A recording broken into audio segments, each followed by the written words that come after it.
Well, hello everybody. Pastor Randy here. Welcome to Making It Simple. It is a beautiful, beautiful Thursday, and I hope that everything is going great for you today, whatever it is, wherever you are, whatever time it is, and all those other things.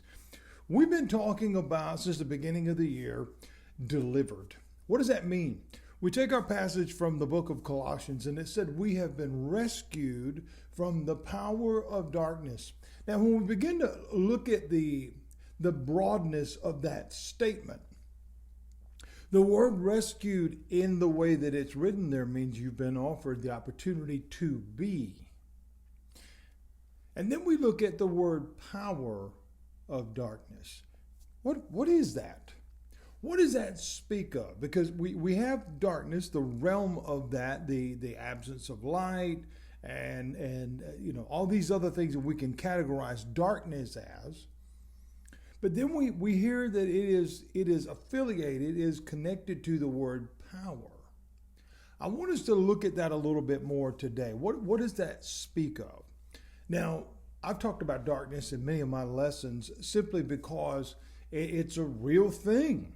Not simply just the fact of turning the light off and you can't see or being out in the night, but darkness in the ability of what it is, the removal of light.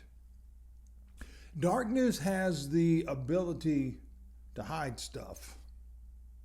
I mean, think about it. All the different things, the nocturnal creatures, you don't see them because they're hiding in the dark. When I was on the road, and I think about those years of all the just awful things that I was unfortunate to witness, oftentimes they happened under the cover of darkness. Why? Well, for the simple very reason they were trying to hide it. They didn't want anybody to see it. Even if we look at things from the biblical context, we see when Jesus was on trial, it happened during the night. They were trying to hide it. I mentioned some of that in previous lessons.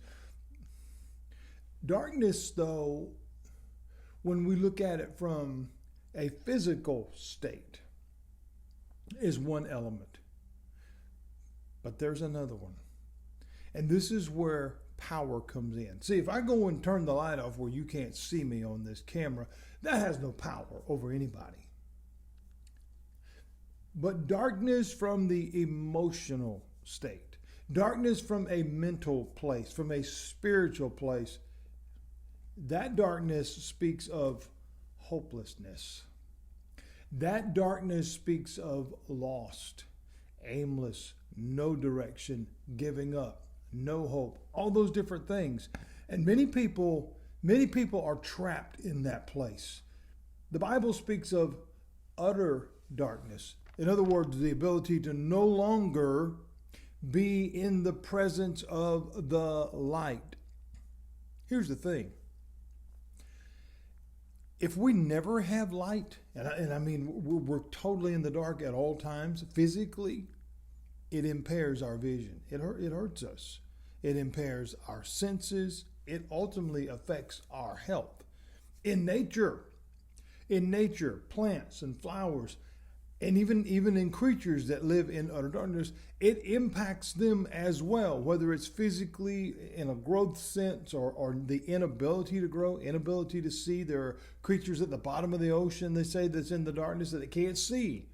If you take a plant and you cover it up where it doesn't ever get any sunlight, ever get any nutrients from all those things, it doesn't live or it doesn't grow. We need light. We need light, both physically and spiritually. Because, friends, here's the truth. If we're always surrounded by darkness, it begins to impair our vision, not just our sight, but our outlook. We begin to enter into a state of, as I said earlier, hopelessness. In other words, is it ever going to get any better? Can it get any better? No, the heck with it. I'll just give up. That is not God's plan for our life. We see in this passage, he said, you have been rescued from the power of darkness. If we're in that state where we're surrounded by darkness. We can't see anything in the literal sense. What happens when a flash of light comes? A crack in the wall, the door opens, the curtain separates, whatever. Wherever that little, even if it's a glimmer of light, immediately that's where our eyes go. Immediately that is where our attention goes. We see so many around us today that are surrounded by darkness, that are bound by the power of darkness. Let me just say this to you, friends. We can be the light. We can be the light for all to see, because Jesus said, I have all the authority under heaven and earth to give you this commission. Go forth. Go forth and tell. Go and tell others about me. Go and tell others about the light.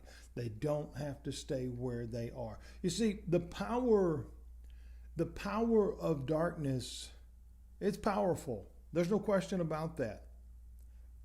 But it's not all powerful. That place only belongs to God. You see, the enemy would have us believe that he's got all this whatever. And he's got a lot of tricks, and he's got a lot of deception, and he's got a lot of lies, and a lot of smoke and mirrors. But none of it's real. In the sense that, yes, it's very, very harmful if we play with it. But he's already defeated. See, he wants us to assume that he's still got a chance.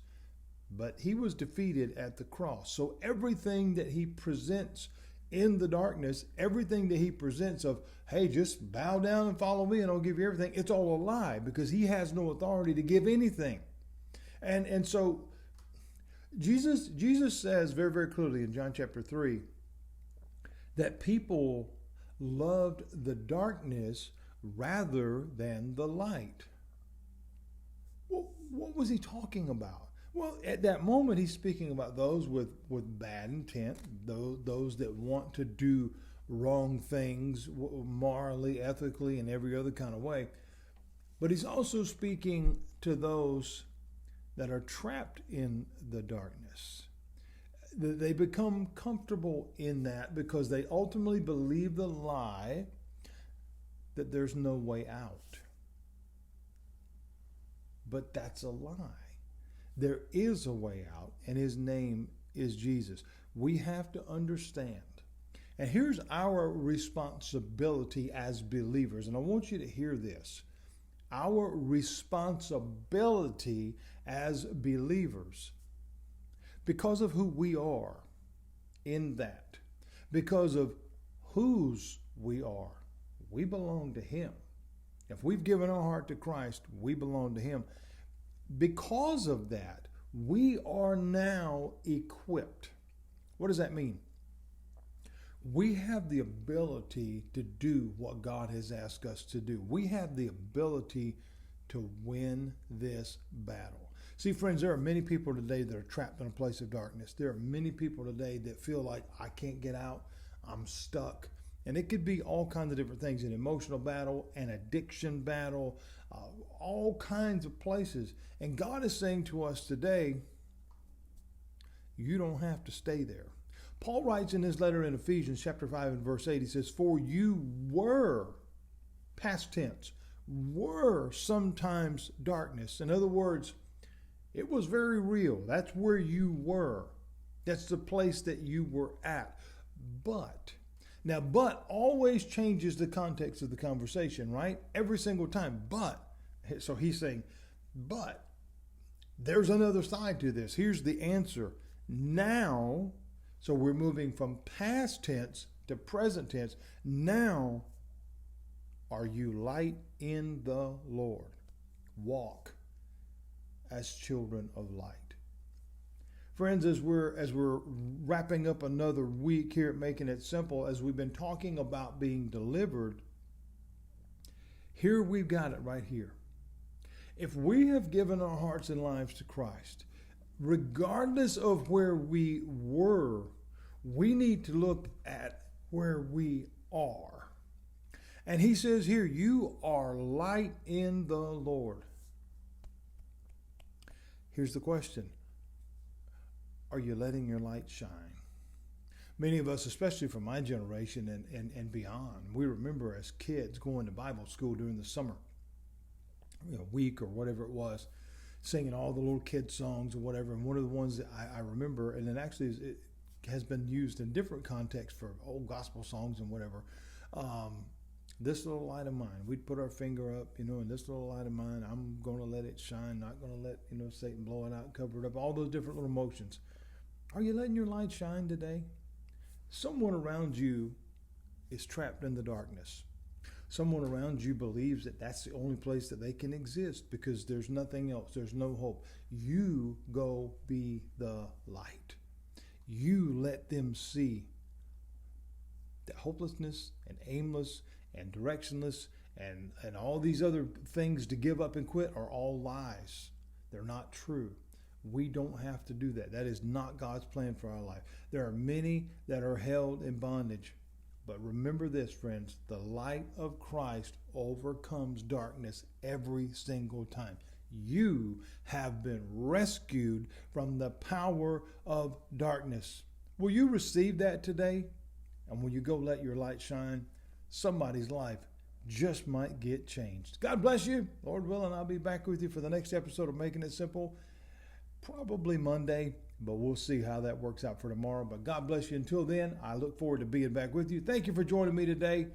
I'll see you soon.